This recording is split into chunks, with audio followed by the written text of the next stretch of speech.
लिख रखा है वो तो होगा ही, वो तो अच्छी है। बात है। मैं तो आपको बताऊं ना, जैसे जैसे मैंने पहले दिन कदम रखा था ना कोचिंग इंस्टीट्यूट में, तो मेरे को तो ये पता था कि भाई अपन को तो एआई बनाना है तीनों लेवल पे। लेकिन ओ। कोशिश, मैंने तो एक भी दिन ऐसा फील नहीं करा जिसमें मुझे ऐसा लगा हो कि भाई ये कोई मुश्किल चीज है। जो बच्चे बड़ा अपनी एंजॉय करता था, तो आराम से जो है आप रैंक भी ला सकते हो। मतलब मैं तो ये कहता हूँ कि भाई मैं 2.5 3 साल निकाले, बहुत परेशान कर मेरे पार्टनर को। मेरे पार्टनर तो मतलब अभी धीरे धीरे धीरे धीरे सारी चीजें बहुत सही समय बैठ गई। जैसे मैं आपको एक और चीज बताता हूँ कि नहीं होती तो मैं जो है टीचिंग लाइन में नहीं आता। एग्जाम हाँ। शिफ्ट हो गई, धीरे धीरे में बच्चा रिवाइज कर पाए, and अगर उसका टारगेट ये है कि भाई मैं 100 में से 100 लाना चाहता हूँ, तो उसको 100 में से 100 भी मिले। तो बेसिकली आप तो बस ये देखो कि भाई आपका मन क्या कर रहा है। अगर आपका मन कर रहा है बिफोर में जाऊँ तो बिल्कुल चले जाओ, बिल्कुल, क्योंकि बेसिकली अगर Welcome back to my channel, Nish Bunny, another podcast with none other than CA Rohan Garg, aired 5 in November 23, if I'm not wrong. And other than that, he is a content creator at YouTube, a chartered accountant by profession, a teacher by passion. So, without wasting time, let's start. So, how are you feeling today? मैं तो हमेशा great he रहता हूँ। वैसे आपको मैं correct कर दूं, मेरा जो अटेम्प्ट था वो ओरिजिनली नवंबर 23 था, बट Okay, आर्टिकलशिप की वजह से मई 24 में शिफ्ट हो गया था। So I okay, became chartered accountant in May 24। okay. 6 महीने लेट हो गए। बड़ा बुरा लगा था नवंबर 23 में जब अटेम्प्ट शिफ्ट हुआ था, Hmm. बट जो ऊपर वाले ने लिख रखा है वो तो होगा ही। वो यानी तो अच्छी है बात है, ही। आता है अगर मैं नवंबर 23 में सीए बन जाता ना, तो हाँ। बेसिकली मैं जॉब में चला जाता। मई 24 में सीए बना तो मैं टीचिंग लाइन में आ गया। सो ओ। ये सारे चीजें एक ही जगह पे हुई जस्ट बिकॉज मेरा अटेम्प्ट शिफ्ट हुआ। जो सो होता है बिलीव अच्छे इन के लिए ही गॉड्स होता है। Plan, believe in God's plan. Okay, so हम स्टार्ट करते हैं ऐसे कि व्हेन डिड यू स्टार्ट, मतलब योर सीए जर्नी, और how hmm. Did you come, मतलब मैंने ऐसे प्रोफाइल स्क्रॉल की तो I got to know that you have also scored air ranks foundation level पे भी, इंटर लेवल पे भी। तो थोड़ा हम्म। सा आप जर्नी के बारे में अपना बता दो। सो वेल, मैंने अपनी स्कूलिंग करी थी गांधीधाम गुजरात से, उधर तक मैंने अपना ट्वेल्थ खत्म करा था। देन उसके बाद मुझे कुछ पता नहीं था कि भाई करना क्या है जीवन अच्छा। में। कुछ समझ तो आता नहीं बच्चों को, ठीक है ना। तो घर वालों ने बोला सीए कर लेते हैं, तो मैं बोला भाई सीए करेंगे लेकिन बड़ी सिटी से करेंगे, ठीक है ना। उधर उधर बैठ के तो पिलेंगे नहीं। तो फिर मैं क्या करा, मैं जयपुर शिफ्ट हो गया। और मैं अच्छा। 2019 में जयपुर शिफ्ट हुआ था, एंड 2019 में जयपुर शिफ्ट होते ही अगले दिन ही मैंने क्या करा था, कोचिंग ज्वाइन कर ली थी। सो नवंबर 2019 में फाउंडेशन क्लियर हुआ, हम्म। नवंबर 2020 में इंटर क्लियर हुआ। देन उसके बाद नवंबर 23 में अटेम्प्ट ड्यू था, बट ऑफकोर्स मैं 24 में मैं चार्टर्ड अकाउंटेंट बन गया।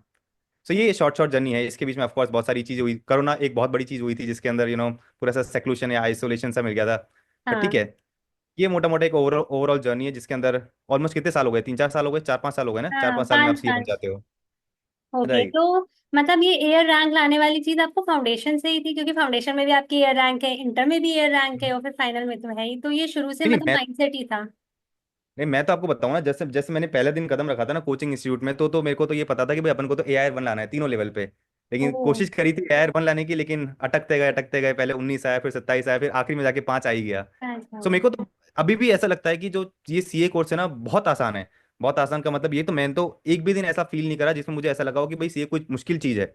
जो बच्चे बड़ा परेशान होते रहते हैं, अटेम्प्ट के लूप में फंस जाते हैं। बस वो हाँ। है कि एक कंसिस्टेंसी चाहिए, एक डेडिकेशन चाहिए कि भाई आपको 5 साल पढ़ना है। मैंने 5 साल हम्म। कंसिस्टेंटली पढ़ा, चीज़ों को समझा। भाई सबसे बड़ी दिक्कत ये है कि बच्चे जो सब्जेक्ट्स को लेते हैं ना, वो रटने में लगे रहते हैं। अच्छा, कुछ हाँ। कुछ चीज़ ऐसी होती है जो ऑफकोर्स आपको रटना ही पड़ता है, बट मेरा मेजर फोकस ये रहता था कि भाई अपन कुछ कर रहे हैं तो इसका पीछे का पर्पस क्या है, भाई अपन क्या चीज़ इसमें से सीख पा रहे हैं। जैसे फाउंडेशन था, लेकिन अब मैं आपको एक स्टोरी बताता हूँ कि मैं मेरा जो ट्वेल्थ था ना उसके अंदर मैथ्स नहीं हुआ करता था मेरे पास। तो फाउंडेशन में वो जो डिफरेंशिएशन आता था, इंटीग्रेशन आता था, प्रोबेबिलिटी आता था, वो सब बाउंस हो जाता था मेरे। तो मैंने क्या करा, अपनी जो इंस्टीट्यूट है ना उसमें से एक दोस्त को पकड़ा। ठीक है, हम्म। दोस्त उसने सब पढ़ रखा था मैथ्स, मैंने उसको बोला कि भाई तू बैठ के मुझे समझा दे। तो उसने क्या करा, एक्चुअली मुझे सब कुछ समझा दिया, मैं सारा सीख गया, वो जो है पास हो गया और मेरा एआईआर आ गया। वाह। तो कुछ चीजें ऐसी होती है जो बेसिकली आपको रटनी पड़ती है, जैसे डिफरेंशिएशन इंटीग्रेशन उस समय मुझे बिल्कुल समझता नहीं था, क्योंकि हमारा हाँ। जो कोर्स था 11 12 में उसमें मैथ्स था ही नहीं बिल्कुल भी। 10th तक ऑफकोर्स ट्रिग्नोमेट्री तक सब चीज़ आती थी। हम्म। बाकी ये डिफरेंशिएशन इंटीग्रेशन जैसी जैसी चीज़ें हमने रट ली। अब जैसे फिर आप इंटर में आते हो तो हमारे टाइम पे वो EISSM करके एक सब्जेक्ट हुआ करता था, उसको भी रटना ही पड़ता था। कुछ समझ तो आता नहीं था, बिकॉज टेक्नोलॉजी वाले बंदे तो है नहीं अपन। और देन हम्म। फाइनल में आ गए तो फाइनल में आपको ऑडिट रटना ही पड़ेगा। तो कुछ चीज़ें होती है जो आपको रटनी पड़ेगी, लेकिन कुछ चीज़ें होती है जो आप लॉजिकली आराम से कर सकते हो। प्रैक्टिकल सब्जेक्ट तो मैं बड़े इंजॉय करता था, तो आराम से जो है आप रैंक भी ला सकते हो। मतलब मैं तो ये कहता हूँ कि भाई मैं वापस भी एग्जाम दूं ना, तो मैं वापस तीनों लेवल पे श्योर हो जाऊं कि भाई रैंक तो आएगा ही अपना। तो सीए करना इतना मुश्किल नहीं है जितना बच्चों ने बना रखा है। हाँ, ये चीज तो मैं भी थोड़ा मानती हूँ कि अगर कंसिस्टेंटली पढ़ा जाए तो, अगर लगातार पढ़ोगे तो फर्स्ट अटेम्प्ट में क्लियर करना भी उतना मुश्किल नहीं है। आई थिंक लोग थोड़ा सा लेजी हो जाते हैं, वो जो अटेम्प्ट का रहता है कि इसमें नहीं हुआ तो नेक्स्ट में हो हम्म। जाएगा, नेक्स्ट में, वो माइंडसेट की वजह से होता होगा। बट ये माइंडसेट फर्स्ट डे से रखना कि एयर रैंक चाहिए, दैट्स समथिंग नहीं नहीं नाइस। यार, मैं आपको फ्रैंकली बताऊं ना, ये तो बस ऐसे दूर के ढोल सुहाने लगते हैं। जैसे अब तो हम सीए बन चुके हैं, रैंक में आ हाँ। चुके हैं, अब मुझे पता चलता है कि भाई कुछ मतलब नहीं है इसका। बस एक ही अच्छा। चीज है कि भाई आप अगर क्या करते हो, फाइनल में एक एआईआर ले आते हो। एंड अगर आपका जो है बेसिकली टारगेट है कि भी हम जॉब करेंगे, तो बेसिकली आपको जो है एआई एकदम से डबल पैकेज दिलवा देगा। तो अगर आप मूर्ख से मूर्ख इंसान हो लेकिन फिर भी आपका एआई 50 आ गया है, तो आप ये मानो कि भी आपका पैकेज डबल लगना ही है। ऑन एन वाह। एवरेज पैकेज अगर मैं बात करूं तो आज के दिन पे कितना 9 से 10 लाख का रहता है, लेकिन हाँ। एआई वालों को आराम से 18 से 20 लाख का मिलता है, भले ही वो गधा इंसान हो। तो एआई का बस ये फायदा है। अच्छा, तो फिर इसी पे क्वेश्चन कि आपका एयर रैंक आया, तो फिर ऐसा होता है ना कि जॉब में जाना चाहता है हर कोई, तो आपको ऐसा हम्म। नहीं था कि जॉब में जाना है? Why did you choose YouTube and अरे मतलब अरे, से मैं तो आपको टीचिंग बताऊं लाइन? ना, मैं आपको बताता हूँ। पहले तो मैंने फाउंडेशन करा, इंटर करा, बड़ा खुश हो गया कि भाई अपन कुछ सीखेंगे प्रैक्टिकल लाइफ में जाके। पहले दिन आर्टिकलशिप में फॉर्म में कदम रखा ना, तो मेरा तो दिमाग खराब हो गया कि भाई ये तो मजदूरी करा रहे हैं। मैं तो आर्टिकलशिप को भी मजदूरी मानता हूँ कि भाई वो सुबह 10 बजे बुलाते, रात के 12 बजे छोड़ रहे हो, करवा क्या रहे हैं? वाउचिंग करवा रहे हैं, ऑडिट करा रहे हैं, बैलेंस शीट बनवा रहे हैं। मैं बोला ये तो इसमें तो कुछ किक नहीं मिल रही है अपने को। तो मेरे तो आर्टिकल भी ऐसे निकली थी कि जो मेरा पार्टनर था ना वो परेशान हो गया था, बोले किस बंदे को लिया है। वो तो मुझे अच्छा। इवन ये बोलता था कि भाई तेरा यार आगे से गया ओ। तो काम वाम तो कुछ करता नहीं है। लेकिन हाँ। मुझे एक चीज समझ में आ गई थी कि भाई अपन जॉब वॉब के लिए तो बने नहीं है। तो जैसे तैसे मैंने 2.5-3 साल निकाले, बहुत परेशान करा मेरे पार्टनर को। मेरे पार्टनर तो मतलब अभी वो बहुत अच्छे रिलेशन है मेरे, लेकिन हम्म, प्रोफेशनल जर्नी में वो मेरे से बहुत परेशान हो गए, क्योंकि मैं काम करता नहीं था, क्योंकि मुझे काम करने में मजा नहीं आता था। ऐसा नहीं था कि भाई काम आता नहीं था, काम तो सब हाँ। आता था भाई, टैक्स का भी आता था, ऑडिट का भी आता था, लेकिन मजा नहीं आता, किक नहीं मिलती थी। तो हमने आर्टिकलशिप भी खूब चलाया। और फिर वो होता है ना कि भाई अब जैसे क्या हुआ कि आर्टिकलशिप तो हमने जैसे तैसे निकाल दी, वो तो बचपना होता है। लेकिन जैसे अपन सीए बन गए, जैसे मैं एग्जाम दे रहा था, तो मेरे दिमाग में ये बैठा कि भाई यार पैसे तो कमाने पड़ेंगे। अब हाँ। पैसे कमाने के दो ही रास्ते हैं। आप लैग हो गए, सुन पा रहे हो आप मुझे? हाँ। हाँ। हाँ, तो मैं ये बोल रहा था कि भाई पैसे कमाने के दो रास्ते होते हैं, या तो आप क्या बोलो जॉब कर लो या फिर प्रैक्टिस कर लो। फिर मैं सोचा यार प्रैक्टिस करेंगे तो फालतू फंस जाएंगे वापस, तो सबको जीरो हाँ। से स्टार्ट करना पड़ेगा, बहुत मेहनत करनी पड़ेगी, इसको छटाओ। फिर आया दिमाग में कि भाई एक काम करते हैं, जॉब कर लेते हैं। तो नवंबर 20 तक मेरा यही प्लान था कि भाई एग्जाम क्लियर करेंगे, ठीक है ना, अच्छा रैंक लाएंगे और जॉब करेंगे, अच्छा पैकेज मिल जाएगा 20-25 लाख का। फिर क्या हुआ, मेरी एग्जाम्स 6 महीने शिफ्ट हो गई, जस्ट बिकॉज मेरी आर्टिकलशिप में कोई इशू आ गया था, आर्टिकलशिप में ट्रांसफर वांसफर का कोई इशू आ गया था। तो मेरा हाँ। अटेम्प्ट शिफ्ट हो गया। तो फिर मैं नवंबर 23 से मई 24 हो गया, तो मेरे पास 6 महीने मिल गए। अब इन 6 महीने में करेक्ट। कुछ करने को तो था नहीं। सारे सब्जेक्ट मैंने बहुत अच्छी तरह पढ़ रखे थे, ठीक है। तो मैं यूट्यूब पे गया और यूट्यूब पे जो है कुछ चीज़ें पढ़ाने लगा बच्चों को, और अच्छा रिस्पांस मिला, ठीक है ना, लकीली अच्छा रिस्पांस मिला। तो मैं सोचा कि भाई इसी को अपन करियर क्यों नहीं बना ले। और फिर धीरे धीरे धीरे धीरे सारी चीज़ें बहुत सही समय पे बैठती गई। जैसे मैं आपको एक और चीज़ बताता हूँ कि मेरी एग्जाम्स खत्म हो गई मई 24 की। मैं घर पे आया, मैं ठाला बैठा था, पूरा दिन वेब सीरीज देखता था, ठीक है ना। उसी समय जो है स्पॉम का चलन चला था, ठीक है ना, सेट ए और हाँ। सेट बी का, और सब कुछ नया था। और सेट बी में क्या था कि भाई यूट्यूब पे कोई भी कंटेंट अवेलेबल था नहीं, ठीक है। तो मैं सोचा एक काम करते हैं कि यार स्पॉम की सेट बी की जो है ना प्रैक्टिकल वीडियोस ही बना लेते हैं। तो अभी भी आप जाके देखोगे ना, तो मेरी जो वीडियोस है मतलब कुछ बेसिक सेटअप भी नहीं है मेरे पास। भाई मेरे ऊपर है हाँ। ना इधर ऐसे मतलब मच्छर घूम रहे हैं, क्या हो रहा है, मतलब बहुत बेसिक सेटअप से मैंने बना लिया था उसको, मतलब एकदम काम चलाया था। और हाँ। बिल्कुल भी एक्सपेक्टेड नहीं था कि भाई इतना वायरल जाएगा। आज अगर उस पर देखोगे तो लाखों व्यूज हैं उस पर, ठीक है। मैंने और भी कोई बच्चा वहीं अगर से देखा था। राइट सेट राइट, बी तो से। वो एक टर्निंग पॉइंट था। मतलब अगर मैं स्पॉम सेट भी नहीं आता ना, मतलब सीधी सी बात है कि भाई अगर मेरी एग्जाम शिफ्ट नहीं होती तो मैं जो है टीचिंग लाइन में नहीं आता। एग्जाम हाँ। शिफ्ट हो गई, आई से अगर बेसिकली जो है 8 से 6 सब्जेक्ट नहीं करता तो मैं अगेन जो है पॉपुलर नहीं होता। तो आई से ने भी 6 सब्जेक्ट्स कर दिए थे। कॉस्टिंग का मैंने यूट्यूब पे वीडियोस भी डाल दिया, इनिशियली डाला तो। लेकिन जब मेरे मार्क्स आ गए थे 82 या हाँ। 86 जो भी है, फिर मैं यूट्यूब पे जाके अगेन बताया लोगों को कि भाई देखो 86 मार्क्स आ गए, मेरी प्रैक्टिकल वीडियोस देखो। और भाई मेरे जो हम्म। सब्सक्राइबर्स थे 4,000 से एकदम से जो है 14,000 के पास पहुंच गए। और मैं वाओ। शॉक्ड हो गया, बोले क्या हो गया ये। और पॉपुलैरिटी मिल गई ऑफ कोर्स। पॉपुलैरिटी मिलने के बाद फिर मैंने क्या करा, धीरे से अपनी टेस्ट सीरीज लॉन्च करी। टेस्ट सीरीज के बाद डीटी का सब्जेक्ट लॉन्च करा, फिर एएफएम लॉन्च करा, अब हमारा आईडीटी भी चल रहा है। तो वो कहते हैं ना कि भाई अगर जैसे आपकी जिंदगी में कुछ लिखा हुआ है, जैसे डेस्टिनी में कुछ लिखा हुआ होता है ना, आपके नसीब में जो लिखा हुआ होता है वो होके ही रहेगा, आपके कुछ भी प्लान्स हो। तो फिर मैंने क्या करा, प्लानिंग करना ही छोड़ दिया, क्योंकि अपने को पता है कि भाई जो नसीब में लिखा है वो होना ही है। तो अब मैं जो है कल के बारे में सोचता ही नहीं हूँ, एकदम चिल रहता हूँ, कि मुझे पता है कि भाई भगवान ने जो लिख रखा है वो होकर ही रहेगा, कुछ ही कर लो आप। तो बस ऐसे ऐसे इधर पहुंच गए, अब देखते हैं आगे क्या लिखा हुआ है। अभी तो अच्छी कट ओके। रही है जिंदगी। तो ये तो काफी इंस्पायरिंग था कि मतलब आपका अटेम्प्ट नहीं हुआ था उससे पहले you were making videos because आपके पास एम्पल हाँ ऑफ हाँ, टाइम था। Right right Right. राइट। उसके अलावा आर्टिकलशिप के साथ कैसे आप पढ़ाई मैनेज करते थे? बिकॉज आप मतलब प्रिपेयर तो ऑलरेडी 2 साल की आर्टिकलशिप में भी प्रिपरेशन तो कर ही रहे होंगे ना साथ ही साथ, तो फिर मैनेज कैसे करते हैं? क्योंकि पीपल तो से मैंने कि आपको बहुत बताया। डिफिकल्ट है, हर कोई नहीं कर सकता, हाँ हाँ, तो उस पे। Right right. मैंने आपको बताया ना कि मैं देखो आर्टिकल में काम तो करता नहीं था, तो मैं तो अपना लैपटॉप लेके जाता था और क्लासेस देखता रहता था बैठ के। तो अच्छा। मेजोरिटी टाइम में पता है क्लासेस है ना ऑफिस टाइम्स में खत्म कर ली है। काम भी मैं कर देता था ऑफकोर्स, ऐसा कर देता था कि भाई ठीक है पार्ट टाइम, बहुत नाराज ना हो, चल जाए अपना काम। तो हम्म। मैंने तो देखो कर लिया ऐसा मैनेज। लेकिन जैसे फॉर एग्जांपल अगर आप लोग सीरियस हो, आप लोग जैसे बिग फोर इन सब में फंसे हुए हो, तो आपको जो है डे हाँ। वन से ही है ना तैयारी करना चालू कर देना चाहिए। आप जो है सब्जेक्ट्स को लेकर बैठ जाओ, क्लासेस ले लो, क्लासेस आराम से खत्म कर लो। अब तो आई थिंक जो ड्यूरेशन है वो भी कम हो गया ना, 2 साल 2 का ड्यूरेशन हो इयर्स। गया आई थिंक आर्टिकलशिप में, राइट। तो 2 साल में आपका ये कोशिश होना चाहिए कि भाई एक साल में आप जो है क्या करो, पांचों सब्जेक्ट की क्लासेस ले लो। बहुत आसान है, अगर 2 2 महीने भी लेते हो तो 5 2 10, मतलब 10 से 12 महीने में आप पांचों सब्जेक्ट की क्लासेस खत्म कर लोगे। फिर एक साल का आपका समय अच्छा सा बचेगा, जिसमें आप क्या कर सकते हो कि रिविजन कर सकते हो अलॉन्ग विथ मॉक टेस्ट। ये बहुत आसान प्लान होता है, लेकिन सबसे बड़ी दिक्कत ये है कि बच्चे क्लासेस लेते ही नहीं है। वो क्लासेस ही जब चालू करते हैं जब एग्जाम में करीबन 6 7 महीने बचे हुए हैं, ऐसा मैंने बहुत देखा है बच्चों को। हाँ, ये चीज तो है। आपका क्या सीन है, आपने क्लासेस ले लिए? मैंने अभी classes to be honest start नहीं किया था, क्योंकि एग्जाम्स मतलब पहले फोकस था कि एसपीओएम करना है, तो एसपीओएम का हम्म पढ़ना स्टार्ट कर दिया था। लॉ मैंने खुद ही से कर लिया था, कोई नीड नहीं लगी थी। Costing is a hmm subject जो मेरे को इंटर में भी थोड़ा सा कोई पढ़ा दे तो बेटर लगता है। अगर कोई हम्म नहीं पढ़ा रहा है तो खुद से करने में थोड़ा सा दिक्कत आता है। तो मैंने ना इंटर हम्म में ऐसा कोचिंग ली थी कोई, ना फाउंडेशन में ली थी, तो आई डिसाइडेड कि कॉस्टिंग का भी देखते हैं। And then I came hmm across your YouTube video जहाँ पे यू वर एक्सप्लेनिंग सारे प्रैक्टिकल क्वेश्चंस। मुझे एग्जैक्टली उसी हम्म चीज में हेल्प चाहिए थी, तो वो काफी हम्म हेल्पफुल था। मैंने अपना कॉस्टिंग उससे कर लिया, थ्योरी मैंने खुद मैनेज कर ली। फिर सी और डी था, तो डी वाला मैंने अभी रिसेंटली दे दिया है, सी मैं कमिंग संडे को दे दूंगी। फाइनल की बुक्स हम्म मैंने ऑर्डर कर ली थी और मैंने स्टार्ट करा है, अपना एफआर से स्टार्ट किया है। तो एफआर अभी मेरे को हम्म खुद ही से कंसेप्चुअली अंडरस्टैंड कर रही हूँ और थोड़े बहुत रिवीजन वीडियोस देख रही हूँ। इफ नीडेड तो उसका लूंगी, वरना मेरा हम्म। फोकस है कि डीटी, आईडीटी, इंटरनेशनल टैक्सेशन, इनमें लेक्चर्स लेने का।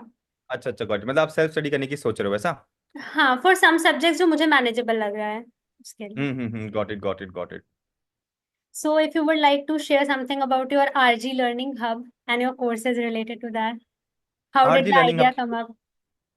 हाँ, मैंने आपको बताया ना कि जैसे फॉर एग्जांपल अपन को ये तो पता चल गया था, कोई जॉब तो अपन करने वाले हैं नहीं। फिर अपना हाँ, स्पॉम सेट भी चल गया था, तो अपन को ये भी समझ में आ गया कि बच्चों को अपनी पढ़ाई पसंद आ रही है। अच्छा, मैं फ्रेंकली आपसे ये पूछना चाहता हूँ कि भाई आपने प्रैक्टिकल वीडियोस देखे हैं? मैंने कभी भी किसी बच्चे से वन ऑन वन बात नहीं करी कि भाई मेरी वीडियोस कैसी लगी। आप मुझे फ्रेंकली बताओ कि वीडियोस आपको समझ में आई थी, कंसेप्ट समझ में आए थे? क्योंकि बिकॉज मेरा पर्पस ये था कि मैं क्या कर रहा था, क्वेश्चंस को पढ़ रहा था और उसके और कंसेप्ट सॉल्व पहले कर। बताए मैंने, फिर उसको करा दिया, राइट। तो हाँ। मुझे ये तरीका अभी मैं देखता हूँ ना, मुझे बड़ा क्रिंज लगता है कि मेरे बाल भी बड़े अजीब से थे, मैं कुछ भी पहन के बना रहा था, मेरा पूरा पूरा सेटअप भी नहीं था कुछ, तो मुझे अभी बहुत क्रिंज लगता है, मैं देखता भी नहीं उनको जाके।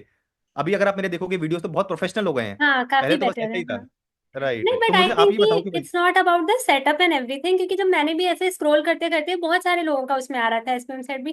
बट आई वाज लाइक ये देखते हैं, फिर मैंने ऐसे खोला तो मेरी बहन कह भी रही थी ये कैसे थे, मतलब ये पढ़ाते हैं? तो मैंने कहा हाँ, ये मतलब प्रैक्टिकल क्वेश्चंस करा रहे हैं, क्योंकि आप भी मतलब ऐसे कोई बड़े तो लगते नहीं हैं, कोई प्रोफेशनल टीचर है पेन से लिख रहा है, मार्कर से कुछ कर वैसा नहीं था।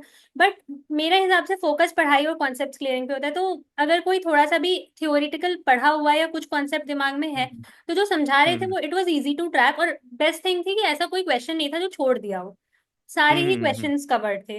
तो वो एक प्लस हम्म पॉइंट था। तो इसीलिए जब मैं ऑफिस भी गई थी तो पीपल वर आस्किंग मी, मतलब किससे, मतलब सभी एसपीओएम दे रहे थे। तो वाज लाइक नहीं, मैंने तो हम्म रोहन गर्ग के वीडियोस देखे, तुम देख लो। उसने उन्होंने प्रैक्टिकल कवर किया है, काफी अच्छे से किया है। तो फिर मेरे साथ वाला कहता था मतलब प्रैक्टिकली तो किया है, सिर्फ प्रैक्टिकल से हम्म कैसे तुम्हें समझ में आ रहा है थ्योरी का? फिर मैंने बोला कि नहीं, मैंने देखे नहीं थे, पर मैंने देखा है कि आपके चैनल पे थ्योरी का भी आपने बताया था, ब्रीफ आउट करा था कि ये टॉपिक्स इंपॉर्टेंट है और इससे आएगा। तो फिर मेरे हिसाब से हम्म। तो इट वाज लाइक काफी अच्छा। तो अभी तो क्वालिटी बढ़ी जाएगी विद टाइम, क्योंकि आपको भी प्रोफेशनली फिर उसमें रिस्पॉन्स भी मिलता है, तो you get motivated to do more. But मेरे को तो सब समझ में आया था। अच्छा, तो इससे पता है एक और ट्विस्ट ये था कि भाई हमने जब नवंबर 23 की पढ़ाई करी थी ना, तब हाँ, एक्चुअली मैंने कॉस्टिंग और लॉ पढ़ रखा था। उस समय जो है कॉस्टिंग और लॉ मेन एग्जाम में होता था। इसलिए मुझे हाँ। पता है स्पॉम सेट के सारे क्वेश्चंस करने में बहुत ज्यादा दिक्कत आई नहीं, क्योंकि मैंने 3 4 बस सारे क्वेश्चंस कर रखे थे, तो तुरंत तुरंत मैंने करा भी दिए। तो अगेन मतलब ये आईसीआई का भी बहुत बड़ा रोल है मेरी टीचिंग जर्नी में। अगर आईसीआई जो है ये चेंजेस नहीं करती ना, मैं पता नहीं कहाँ पर होता, आज कहीं पे घिसवा रहा होता जॉब में, कॉर्पोरेट जॉब में।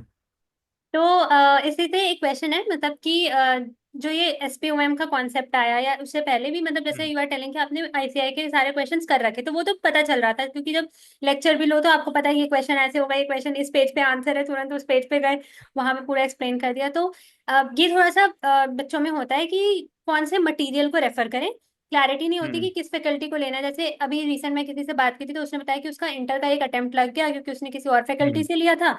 नेक्स्ट टाइम हम्म दूसरी किसी टीचर से किया तो वो क्लियर कर लिया। तो ऐसे में what was hmm. Your focus during your study days, मतलब एक आईसीआई मॉड्यूल्स पे रिलाई करना या फिर जो टीचर है सिर्फ उसके मटेरियल को देना, उस ये तरीके मैं से? आपको फ्रैंकली बताऊं ना कि जो फाइनल का कोर्स है ना वो बहुत ज्यादा लेंदी है, और अपने को 1.5 दिन मिलता है, तो 1.5 दिन के अंदर आप जो है आईसीआई मटेरियल को रिवाइज नहीं कर सकते।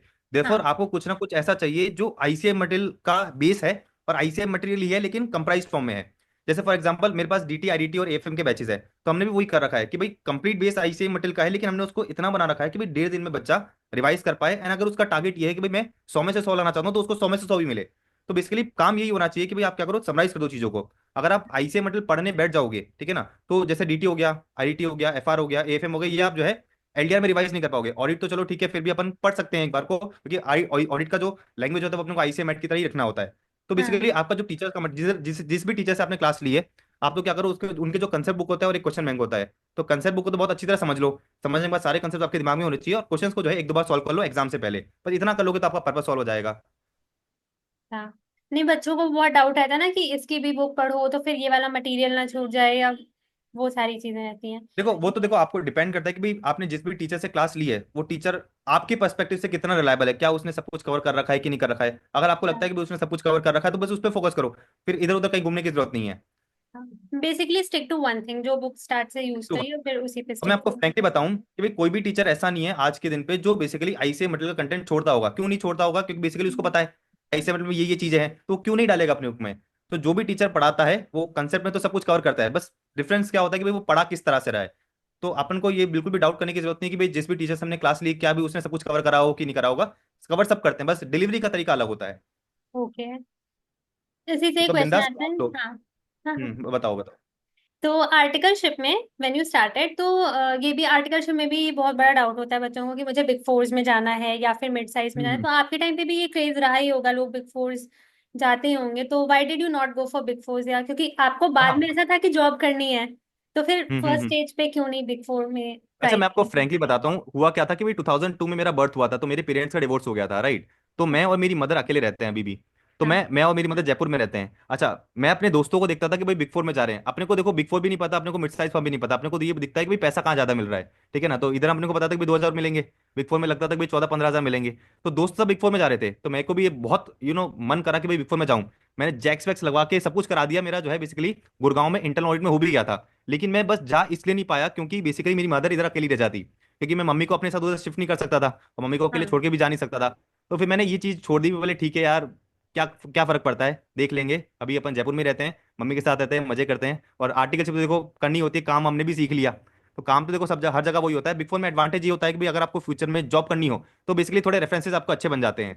हाँ तो अगेन वही बोल रहा हूँ ना कि आपकी आपकी किस्मत में जो लिखा है वो होके ही रहेगा। अगर मैं चाहता तो मैं बिग फोर में भी जा सकता था, अपना हो भी गया था, लेकिन डेस्टिनी हाँ। चाहती नहीं थी कि मैं उधर जाऊं, तो वो छूट ही गया फिर। तो नहीं इतना ये तो सोचो मत, आप तो बस ये देखो कि भाई आपका मन क्या कर रहा है। अगर आपका मन कर रहा है हाँ बिग फोर में जाऊं तो चले जाओ बिल्कुल।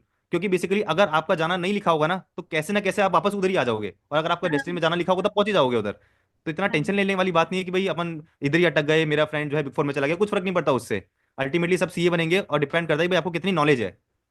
हाँ। ये चीज तो है, जैसे मेरे साथ क्या था कि मैं एसआरसीसी में थी, तो मैं स्टार्ट कर दिया था मैंने अपना कॉलेज। तो आई वाज लाइक कि डेलोइट या बिग फोर्स में ही करनी है अपनी आर्टिकलशिप। बट फिर मेरे फ्रेंड्स भी कहते थे कि एसआरसीसी वालों के लिए उतना हार्ड नहीं होता, आराम से लग जाती है, उसमें कोई दिक्कत नहीं होगी। तो आई वाज लाइक ठीक है, हो जाएगा। बट फिर जब मेरा मे का एग्जाम हुआ था, उससे पहले, मतलब रिजल्ट तो बाद में आता है, उससे पहले मेरा हम्म प्लेसमेंट हो गया था। तो आई वाज लाइक ठीक है, प्लेसमेंट देखते हैं। फिर जब मैंने कॉर्पोरेट में एक्चुअली काम करना शुरू किया, तो फिर पहले 1.5 महीने तो मजा आ रहा था। फिर 1.5 महीने बाद हम्म ऐसे लगने लगा कि यार ये क्या हो रहा है बार बार, मतलब कोई, एक तो सबसे जूनियर लेवल पे हो, तो सब तुमसे बड़े हैं, आधे से ज्यादा उसमें सीएस थे। तो फिर वो काम देते जा रहे हैं, तुम्हें करते रहना है करते रहना है, कोई टाइम की लिमिट नहीं है। 8-8 बजे तुम लैपटॉप खोल के रात रात के 10-10 बजे तक रहे थे। तो फिर मैंने डिसाइड कर लिया कि यार, अगर एक स्टार्टअप में गुड़गांव के इस तरीके का इमेंस प्रेशर है, तो फिर बिग फोर बिग सिक्स में तो क्या ही होगा। मतलब हम्म फिर हम्म मुझे ऐसे खुद से रियलाइज हुआ कि शायद it's not my cup of T, मेरे को ट्राई करना था, वो मैंने कर लिया।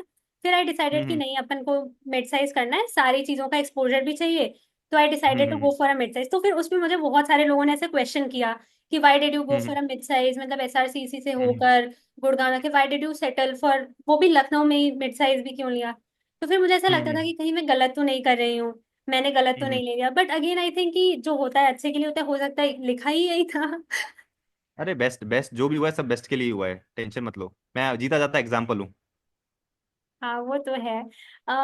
उसके अलावा क्या पूछना है मुझे, बिफोर हो गया। एक सेकंड। हाँ, तो फिर आफ्टर आर्टिकलशिप, जो आपका आर्टिकलशिप खत्म हो गया, तो आपने अपना पढ़ना स्टार्ट कर दिया था। ओके। एक ये चीज होती है कि घंटों वाली पढ़ाई, कि मैंने 12-12 घंटे पढ़ा, 13-13 घंटे पढ़ा। और जैसे कि मैंने देखा, आपने एक पोस्ट में एएफएम में यू गॉट 93 मार्क्स, कॉस्टिंग में सबको पता है यू गॉट 86 मार्क्स। तो डू यू थिंक कि आर्स उतना इम्पैक्ट करते हैं? Do they actually make an effort? की मतलब जो लोग कहते हैं कि मतलब 11-11 घंटे पढ़ा या 17 घंटे पढ़ा, 18 घंटे, how much role do they play in getting an air तो मैं rank आपको in the फ्रैंकली classification? बताऊं, हम तो देखो पढ़ने वाले बच्चे थे, पढ़ने वाले बच्चे का मतलब है सीरियसली हम पढ़ाई को सीरियसली लेते थे। तो पढ़ने वाले बच्चे दिन में इफेक्टिवली 8 से 10 घंटे पढ़ पाते थे। तो जो लोग ये कहते हैं ना कि भाई हम 12 घंटे पढ़ रहे हैं, 14 घंटे पढ़ रहे हैं, वो तो मेरे को लगता है बकवासी करते हैं। तो ये सीधी सी बात ये है कि भाई पढ़ने वाला बच्चा तो बहुत सीरियस है, ऐसे पढ़ाई करता है, वो दिन हाँ। में अगर इफेक्टिवली 8-10 घंटे पढ़ पा रहा है, तो कोई दूसरा बंदा कैसे 12-13 घंटा पढ़ पा रहा है। तो इफेक्टिवली अगर आप दिन में 8-10 घंटे भी पढ़ते हो ना, तो आपका गारंटेड पर्पस सॉल्व हो जाएगा। बस ये है कि भाई 8-10 घंटे आपको जो है स्टार्टिंग से लेके एंड तक खींचना ही पड़ेगा। मैं आपको सच बता रहा हूँ, मैंने एक भी दिन ऐसा नहीं छोड़ा था जहां पर मैंने दिन में 8 घंटा नहीं पढ़ा होगा। मैंने सब कुछ सेक्रीफाइस कर रखा था, सारे इवेंट्स हो गए, बस ये था कि भाई मैं मूवी फ्लिक था। तो मैं जो है 8 घंटे पढ़ने के बाद मूवी तो देखता था ऑफकोर्स, बट ये है कि भाई 8 घंटे की पढ़ाई रोज होती ही थी। इतना कर लोगे तो आपका काम हो जाएगा। अब बच्चे वो भी बोलते हैं कि भाई 8 घंटे कैसे पढ़ेंगे, क्या पढ़ेंगे, वो तो तुमको हाँ। पढ़ना ही पड़ेगा। पढ़ाई का कोई सब्स्टिट्यूट होता नहीं है। हमने पढ़ लिया तो हमें आसान लगता है, अगर आप लोग समय नहीं दे पा रहे हो, पढ़ नहीं पा रहे हो, तो आपको डिफिकल्टी लगेगा ऑफकोर्स। ओके, तो फिर एक और चीज होती है, मतलब 8 घंटे, मतलब यू बिलीव कि hours do affect the productivity, और किस तरीके से आप पढ़ रहे हो?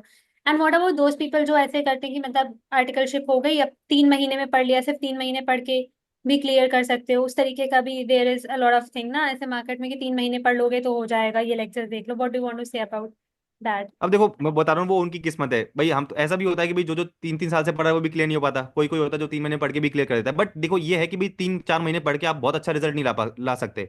आप जो है बेसिकली एक एवरेज रिजल्ट ले आओगे। लेकिन मैं आपको फ्रेंकली बता दूं, अगर आपका जॉब का टारगेट है तो मार्क्स के बेसिस पे आपकी शॉर्ट लिस्टिंग होती है। तो जितने अच्छे नंबर होंगे उतना आपको जो है अच्छी जॉब मिलने के चांसेस ज्यादा हैं। तो अगर आप जो है क्या करना चाह रहे हो, जॉब करना चाह रहे हो, और फिर 3 महीने देख के आप पढ़ रहे हो, तो आप अपने अपनी लाइफ से गैम्बल कर रहे हो आप, क्योंकि आपको ये नहीं पता ना कि भाई आपके मार्क्स कैसे आएंगे, आपका पेपर कैसे आएगा। इसलिए मेरा तो बस यही रहता है चीज कि भाई अगर आपको कुछ काम करना है तो उसको अच्छे से करा जाए, एक प्रोसेस से करा जाए, समय दे के करा जाए। अपन समय तो लगा ही रहे हैं भाई, फेल होने के बाद भी अपने को समय लगाना पड़ेगा, इससे अच्छा पहले ही समय लगा के अपना बेस्ट दे दे। तो 3-3 महीने वाले होते होंगे भाई, देखो मुझे तो पता नहीं है। मैं तो बस इसी बात में विश्वास रखता हूँ कि भाई एक काम करो, अच्छे से करो, प्रोसेस फॉलो करो, और आपको रिजल्ट मिलेगा, अच्छे से अच्छा ही मिलेगा। हाँ, उसके अलावा फिर व्हाट अबाउट दीज थिंग्स, जैसे इंस्टाग्राम, लिंक्डइन, यूट्यूब, या फिर फंक्शंस, मतलब ये distraction, so do you believe कि ये सारी चीजें अवॉइड करनी पड़ती हैं उस पर्टिकुलर पीरियड ना ऑफ ना ना, टाइम? मैं कुछ अवॉइड करने की जरूरत नहीं है। आप इवेंट्स अवॉइड कर दो, क्योंकि देखो इवेंट्स में जाते हो ना तो आपका 4-5 ये 3-4 घंटे एक साथ खराब हो सकता है। भाई मैं तो देखो यूट्यूब पे एक्टिव था, इंस्टा पे एक्टिव था, लिंक्डइन पे एक्टिव था, मैं तो रिलेशनशिप में भी था, सब कुछ था मेरा तो। मैं तो कुछ भी सेक्रीफाइस नहीं करा था। तो ओके। सब कुछ मैनेजेबल है। बट यही है कि भाई 24 घंटे होते हैं, 24 घंटे में से 8 घंटे पढ़ाई करो, 8 घंटे सो जाओ, बाकी 8 घंटे आप जो करना है करो। तो बस यही है कि भाई अगर आप इतना कर लोगे तो आपको जो है बाद में सेक्रीफाइस रिग्रेट किसी बात का भी नहीं होगा कि भाई मैंने समय इधर उधर खराब कर दिया। मतलब वही है ना कि 8-8 घंटे आप पढ़ लेते हो तो आपका काम हो जाएगा, फिर आप कुछ भी कर सकते हो जीवन में। तो basically it's about time management, कि जो स्टिक, मतलब इतने आवर्स अगर पढ़ना है तो वो पढ़ना ही है, उसके बाद चाहे जो करना है आप कर सकते हो। Right right but right. जितने आवर्स फिक्स हैं, यू नीड टू स्टडी उतने period of actually time right. के लिए। नाइस। उसके अलावा could you give us some tips about किस तरीके से you can get better marks for theory subjects, and practical subjects में किन चीज़ों पे ज़्यादा फोकस करना पड़ता है? You can start with audit और एफआर, हर सब्जेक्ट में मतलब क्या बेसिक चीज़ ज़्यादा इंपॉर्टेंट फोकस करना चाहिए बच्चे को? देखो मैं आपको बताता हूँ, प्रैक्टिकल सब्जेक्ट जैसे आपका एफ आर और एफ एम है, इसमें आपका जो प्रेजेंटेशन है ना बहुत मैटर करता है। जैसे मेरे को एफ आर और एफ एम के जो भी आईसीएम मॉडल के क्वेश्चन थे ना, सारा प्रेजेंटेशन दिमाग में छपा हुआ था कि भाई अगर ऐसा क्वेश्चन आ जाएगा तो प्रेजेंटेशन दर दर दर ऐसे हो जाएगा। मतलब बिल्कुल भी सोचना नहीं पड़ता था। तो इस लेवल की आपको जो है प्रैक्टिस करनी पड़ेगी। जैसे मैं आपको फ्रेंकली बताता हूँ, मैंने सारे सब्जेक्ट को एटलीस्ट 7 to 8 टाइम्स जो है क्या करा था, गो थ्रू करा था। Exam okay. से पहले मैंने 3-4 मॉक टेस्ट दिए थे। तो हर मॉक टेस्ट में मैं जो है क्या करता था, हर क्वेश्चन को 1-2 बार देखता था। तो मतलब मोटा मोटा आप ये कहो कि भी 7 to 8 टाइम्स मैंने जो है सारी चीजों को देखा था, दिमाग में बिठाया था। और ऐसा नहीं कि हवा में, सारी अच्छी तरह चीजें करी थी। तो इतना कर लोगे तो आपका प्रेजेंटेशन दिमाग में बैठ जाएगा। इसका फायदा ये है कि भाई जो आपका एएफएम और एफआर जैसे सब्जेक्ट होते हैं ना, इसमें से बहुत से क्वेश्चन ऐसे होते हैं जो आपको क्वेश्चन जो आईसीएमएट में दे रखे हैं ना, रिपीटेड मिलते हैं, फिगर चेंज होके। तो अगर आपको प्रेजेंटेशन पता है तो आपको सॉल्यूशन भी पता होगा, आपने जो है प्रेजेंटेशन लिख दिया, सॉल्यूशन लिख दिया, पूरे नंबर मिलेंगे।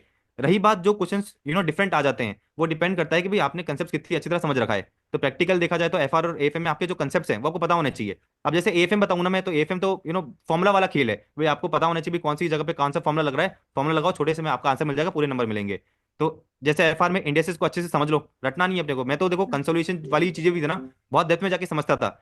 टीचर्स जो होते हैं वो क्या करते हैं, कोई चला देते हैं कि भाई ठीक है यार बता दिया हमने पैटर्न, ऐसे ऐसे सॉल्व कर लो। लेकिन मैं तो जड़ तक जाता था कि भाई यार ये हो रहा है तो क्यों हो रहा है, भाई माइनॉरिटी इंटरेस्ट निकल रहा है, एनसीआई निकल रहा है तो क्यों निकल रहा है। तो मैं तो इंटरेस्ट लेता था समझने में कि भाई कोई चीज हो रही है तो उसके पीछे का रीजन क्या है, जितना हो सके भाई, जितना एक्सटेंट तक मैं समझ सकता हूँ समझ लिया। और जो नहीं हो पाता उसको तो रटना ही पड़ेगा। जैसे एएफएम में देखोगे तो कुछ फॉर्मुला आपको ऐसे मिलेंगे जिनका डेरिवेशन आपको समझ में आएगा ही नहीं, और डेरिवेशन आप देख ही नहीं सकते, उन फॉर्मुला को रट लो, उसका कोई ऑप्शन नहीं है। तो जहां पर रटने वाली चीज हो सकती है रट लो, जितना हो सके समझ लो। एफ आर एफ में ऐसा काम हो जाएगा। डीटीआईटी में प्रेजेंटेशन का कोई मतलब होता नहीं है, डीटीआईटी में आपको कंसेप्ट पता होने चाहिए, आपके प्रोविजंस क्या है वो आपको पता होना चाहिए। अगर आपको प्रोविजंस पता है तो डैम श्योर आप जो है क्या कर पाओगे, आपका सॉल्यूशन लिख पाओगे। रही बात ऑडिट की, ऑडिट में तो देखो एक ही सब्स्टिट्यूट है, रटो उसको बैठ के, और कुछ कर ही नहीं सकते आप।